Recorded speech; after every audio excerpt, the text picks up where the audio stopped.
The city buzzed with life as cars honked impatiently and pedestrians moved in a synchronized dance of urgency. Against this backdrop of metropolitan chaos sat a woman on the cold stone steps of a shuttered cafe. Her clothes, layered yet worn, spoke of practicality rather than style, and her hands, scarred, calloused and steady, clutched a steaming cup of coffee she'd purchased with the last of her coins. The air smelled faintly of rain, damp concrete, and the greasy scent of street food wafting from nearby carts. She didn't look up as people passed her by, their eyes skimming over her like she was part of the scenery. It had been months since anyone had really seen her. Not as a shadow, not as a charity case, but as a person. Yet, despite her circumstances, there was a steeliness in her eyes, a silent refusal to let life crush her entirely. She wasn't just surviving. She was waiting for what even she couldn't quite articulate. Her name was forgotten on the lips of strangers, but her resilience was unforgettable to those who once knew her. She wasn't always on the streets. There were years when she had a desk job, an apartment she called her own, and dreams that seemed just within reach. But one misstep, a layoff, then a debt, then a devastating betrayal, had toppled her life like dominoes. The descent had been swift, and now here she was, a survivor in a world that barely noticed. A sharp gust of wind sent her shivering, and she clutched her coat tighter, as though the pressure alone could hold her fragile world together. Just then, the crunch of polished shoes on wet pavement brought her attention to an approaching figure. His appearance was out of place among the ordinary hustle. A tailored coat, a purposeful stride, and an air of authority that seemed to part the crowd as he walked. He stopped in front of her, towering like a statue carved from ambition and arrogance. "Excuse me," he said, his voice deep but measured, like a man used to getting what he wanted. She looked up, her guarded eyes meeting his. His gaze was calculating but not unkind. For a moment he seemed unsure, as if he were wrestling with words that didn't come naturally to him. Then he extended a business card, its embossed lettering glinting faintly under the pale light. "I have a proposal," he said, his voice cutting through the noise like a blade. She didn't take the card. "If it's about a handout, I'm not interested." He smiled, a flicker of amusement softening his otherwise sharp features.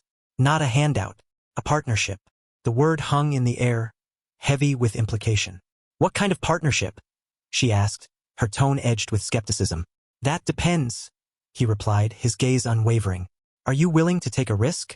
The cafe's rusty sign creaked in the wind, the sound almost mocking.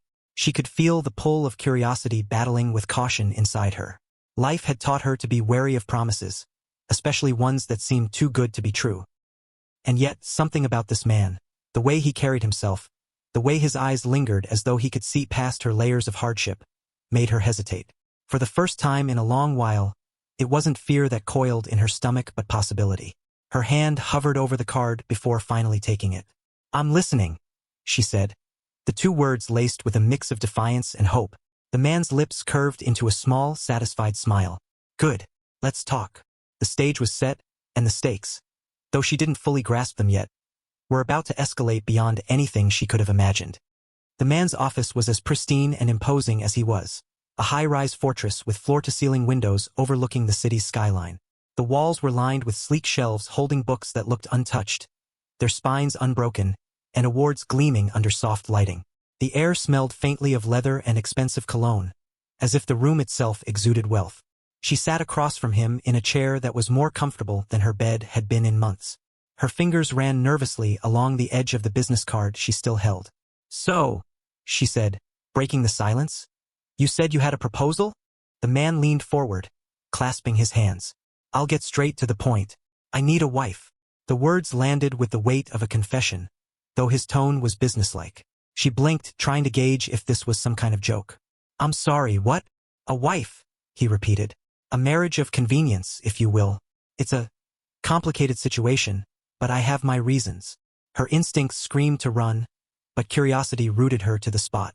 "And you think I'm the person for that?" "Yes," he said without hesitation. "You're in a position to benefit as much as I am. Financial security, a place to live, a fresh start. All I require is your cooperation." Before she could respond, the office door swung open, and a woman in her early 30s strode in. Her sharp features were framed by a sleek bob, and her tailored suit was as intimidating as her piercing gaze. "You're late for your meeting," she said to him, her voice clipped. Her eyes flicked to the woman in the chair, narrowing slightly. And who's this? This is none of your concern, Claire, he replied smoothly. I'll handle it. Claire's eyes lingered on the protagonist, a faint smirk tugging at her lips. Oh, I see. Another one of your projects. Her cheeks flushed, but she refused to lower her gaze. I don't know what you mean, she said coolly. Claire ignored her, addressing the man instead. Don't forget, the board expects results. They won't tolerate distractions. With a final withering glance, she swept out of the room, leaving a trail of tension in her wake. Who was that? She asked once the door closed.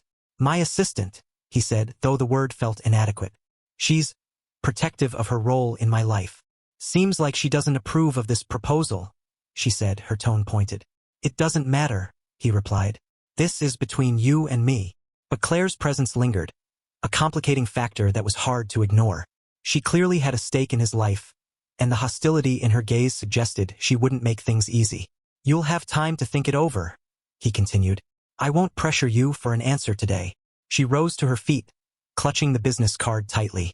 Good, she said, because I'm not sure what to make of this yet. Fair enough.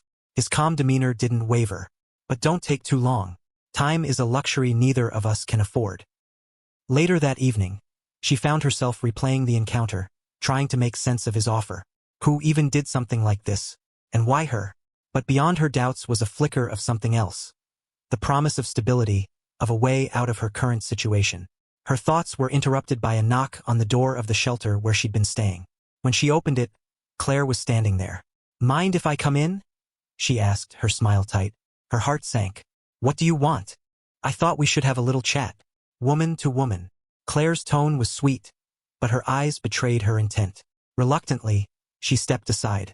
Claire entered, her polished shoes clicking on the worn linoleum floor. The contrast between the two of them couldn't have been more stark.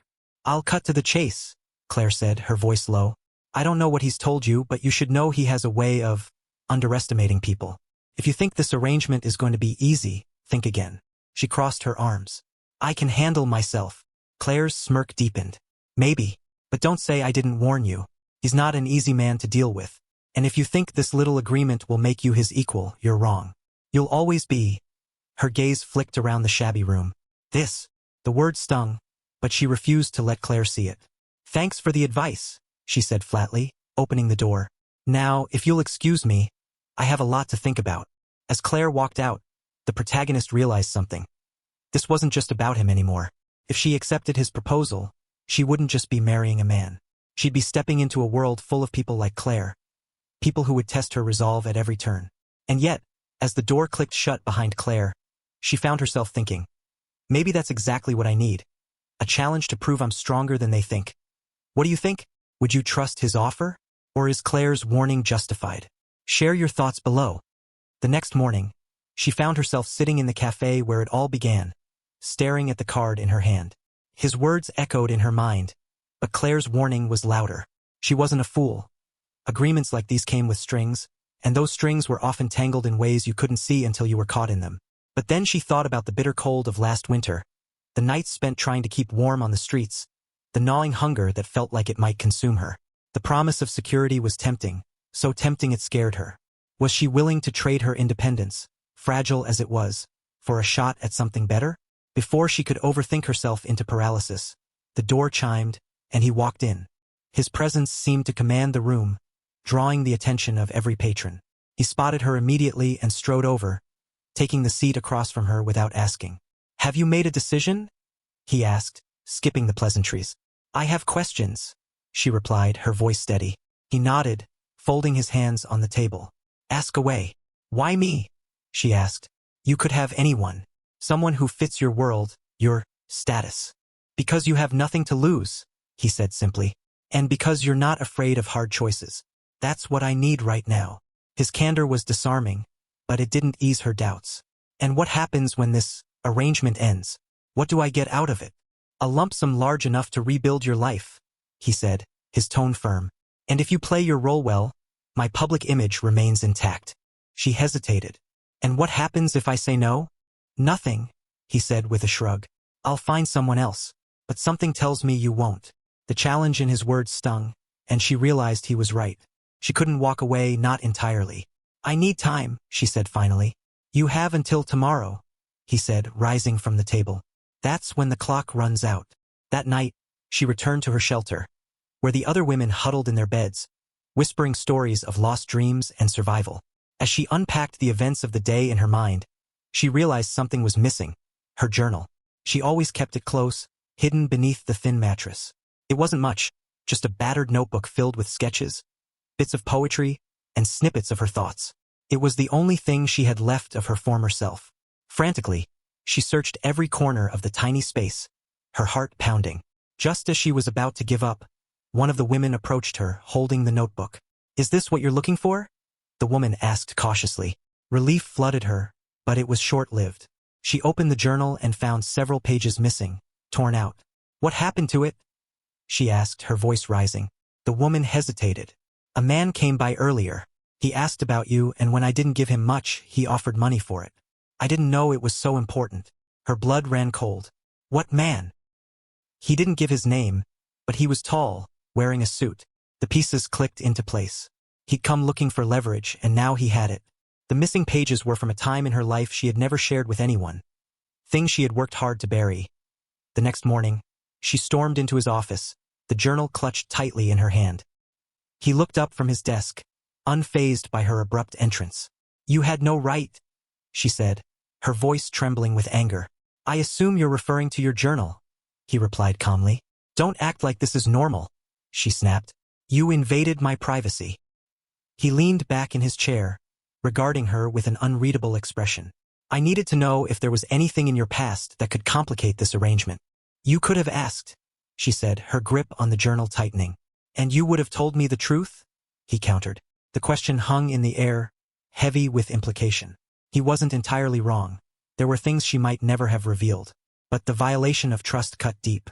This isn't just business, she said, her voice quieter now. This is my life. His gaze softened just barely. And I'm offering you a way to rebuild it.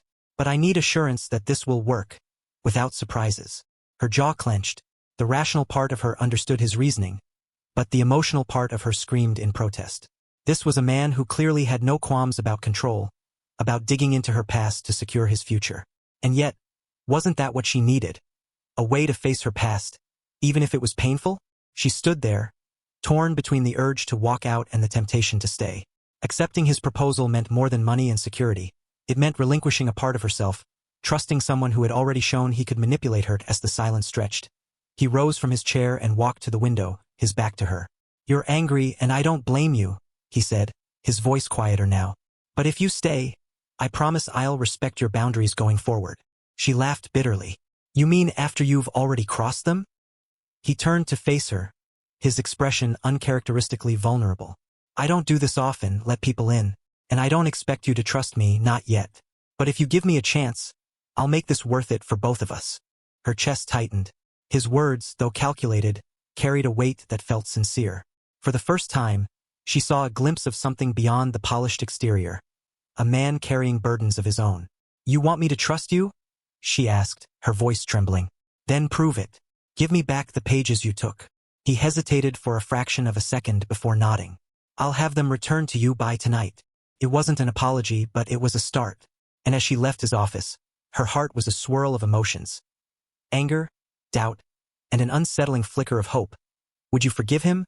Or is this a red flag too big to ignore? Share your thoughts. The air in his estate was as cold and calculated as the man himself. Marble floors that echoed every step, walls adorned with art worth more than she'd ever owned, and a silence so thick it felt suffocating. It was her first night under his roof, a part of the agreement that now felt more like a gilded cage. She moved through the hallways like a ghost, her footsteps hesitant, her thoughts heavy.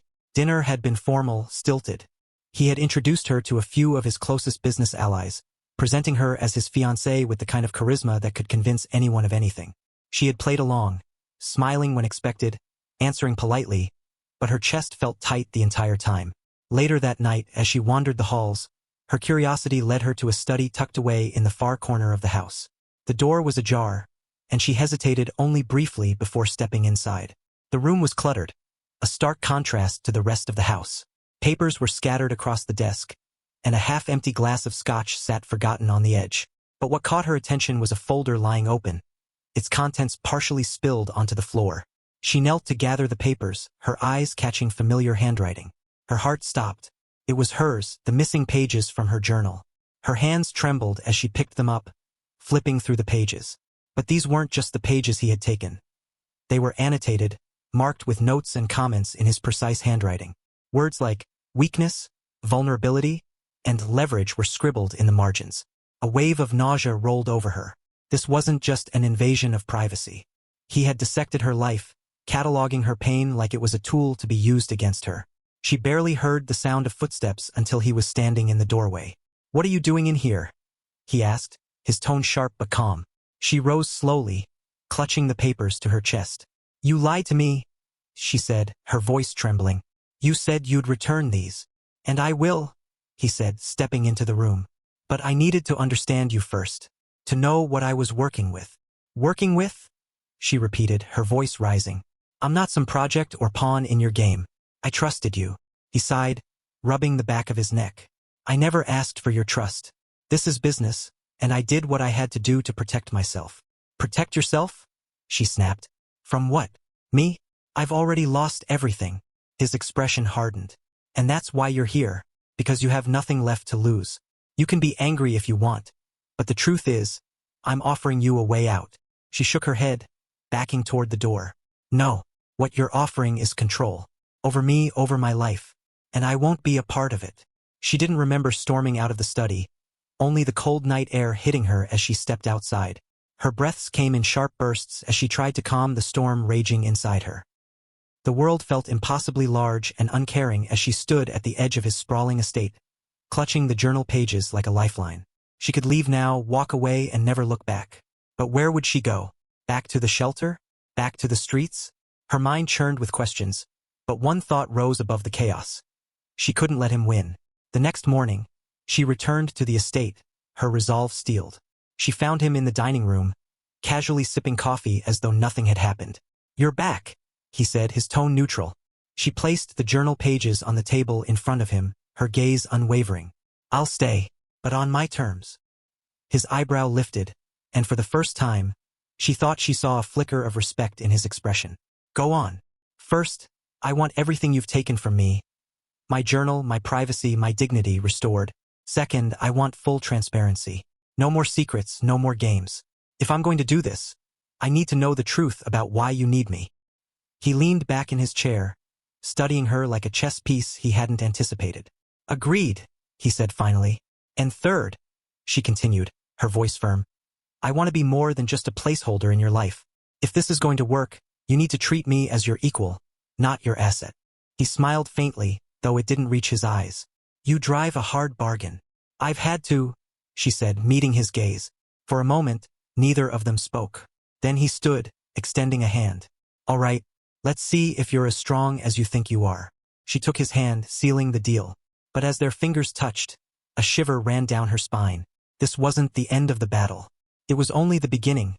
That night, as she lay in the unfamiliar luxury of her new bedroom, her thoughts swirled. She didn't trust him, not fully, but for the first time in a long time, she felt like she had some control over her fate. The stakes were higher than ever, and failure wasn't an option. She couldn't afford to lose, not to him, not to the world, and certainly not to herself. But in the quiet of the night, as shadows danced across the walls, a nagging question crept into her mind. What if she was wrong? What if trusting him, even conditionally, would cost her everything? What would you have done in her position? Would you have stayed to fight or walked away? Let me know in the comments. The evening gala was a spectacle of opulence. Glittering chandeliers, champagne flutes clinking in harmonious rhythm, and a sea of finely dressed elites exchanging pleasantries with rehearsed smiles. She stood in the center of it all, dressed in a gown that felt more like armor than clothing. Beside her, he moved with practiced ease, shaking hands and trading barbed words wrapped in charm. To the crowd, they looked every bit the perfect couple. But beneath the surface, tensions simmered. Tonight wasn't just a display of wealth and influence. It was a proving ground. For her, it was the culmination of weeks spent trying to navigate his world, testing her resolve at every turn. "Smile," he murmured, leaning in just close enough that only she could hear. She forced her lips into a polite curve, her heart pounding. The past weeks had been a relentless push and pull between them. He had kept his word, giving her back the missing pages and sharing pieces of his past, but it had only deepened her unease. His motives, though clearer, were still shrouded in shadows she couldn't quite penetrate. As the evening wore on, she began to feel the weight of her decision pressing down on her. This world, with its dazzling veneers and hidden daggers, was suffocating. She found herself slipping away from the crowd, seeking refuge on the balcony. The cool night air hit her like a lifeline, and she gripped the stone railing, staring out at the sprawling city below. For the first time in weeks, she let herself feel the full weight of everything. Her choices, her losses, her fears. Running away already? She turned to see him standing in the doorway, his silhouette framed by the warm light of the gala. "Just needed some air," she said, her voice tinged with weariness. He stepped closer, his expression softer than she'd ever seen it. "You've been holding up better than I expected." "Why does that sound like an insult?" she replied, her tone sharp. He chuckled, but it was a hollow sound. "It's not. It's admiration, I suppose." She looked at him, really looked at him, and for the first time she saw the cracks in his armor. His confidence, his control, they were all masks just like hers. "Why are you really doing this?" she asked, her voice quieter now. He hesitated, his gaze dropping to the city below. "Because I had no choice." Before she could press further, the sound of raised voices drifted from inside. She turned back toward the gala, her heart sinking as she saw Claire standing at the center of the commotion, a glass of wine in hand and a sharp glint in her eye. "Ladies and gentlemen," Claire called, her voice cutting through the room like a blade, "I have an announcement to make." The crowd fell silent, their attention fixed on her. The man stiffened beside the protagonist, his jaw tightening. "Your perfect little arrangement," Claire sneered, gesturing toward them, "is nothing more than a lie, a sham to protect his reputation." Gasps rippled through the room as Claire revealed everything. Their agreement, the financial terms, even the journal pages. She held nothing back, her words slicing through the air with calculated precision. The protagonist's blood ran cold. The room seemed to tilt as all eyes turned toward her, their gazes filled with judgment and scorn. "Is it true?" someone whispered, the question spreading like wildfire. Her mind raced, her instincts screaming to run, but she forced herself to stand tall. She turned to him, her voice trembling with anger. "Did you know she would do this?" "No," he said, his voice low but firm. "But I should have. You used me," she hissed, her voice rising. "And now I'm the one paying for it." Before he could respond, Claire stepped closer, her smile triumphant. "Face it," she said, her voice dripping with malice. "You were always just a pawn in his game." Something inside her snapped. For weeks, she had played the role he needed, suppressing her own fears and doubts. But now, standing in the ruins of her carefully constructed facade, she realized something. She wasn't powerless. Taking a deep breath, she stepped forward, her voice steady despite the chaos around her. "She's right," she began, addressing the crowd. "This started as an arrangement, a business deal, but what you don't see is the truth behind it." Murmurs rippled through the room, but she didn't falter. "The truth is, I agreed to this because I was desperate, because I thought I had no other options. But standing here now, I realize I do. I don't need his money, or his protection, or any of this." She gestured to the glittering room, her eyes blazing. Turning to him, she added, "And I won't let you or anyone else define my worth." For a moment, the room was silent. Then, to her surprise, he stepped forward, his expression unreadable. "She's right," he said, his voice calm but resolute. "This was my mistake. I tried to control something that can't be controlled. And for that, I'm sorry." The words hung in the air, heavy with unspoken meaning. She felt tears pricking at the corners of her eyes but refused to let them fall. This wasn't the ending she had envisioned, but it was the one she needed. As the crowd began to disperse, whispers trailing in their wake, she turned to him one last time. I can't do this anymore, she said, her voice firm but not unkind. I understand, he replied, his tone softer than she'd ever heard it. Without another word, she walked away, leaving the glittering facade behind. For the first time in years, she felt free. Not because of him, but because she had chosen herself. What would you have done in her shoes? Could you have stood up to the crowd and reclaimed your dignity? Share your thoughts. The city was quieter now, the hum of life muted under the soft glow of streetlights. She walked alone through the park, her breath visible in the crisp night air. Each step felt lighter, as though shedding the weight of the evening had lifted something from her soul. For the first time in years, she felt no one else's expectations pressing down on her. No deals, no obligations, just her standing on her own 2 feet. The past weeks had been a whirlwind of challenges, but tonight had clarified everything. She had spent too long letting others define her worth, tying her identity to circumstances beyond her control. But in that gala, under the crushing weight of judgment and betrayal, she had realized that her power came from within, not from him, not from money, and certainly not from the validation of strangers. She paused at a bench overlooking the city skyline, the lights twinkling like stars. Sitting down, she pulled her journal from her bag, the once battered pages now restored and whole. For the first time in months, she flipped to a blank page, the pen in her hand feeling unfamiliar but welcome. I am not my past, she wrote. I am not defined by the mistakes I've made or the people who've hurt me. I am something more, something stronger. The words flowed freely now, spilling out in a torrent of clarity and release. The sound of footsteps behind her made her pause, and she turned to see him approaching.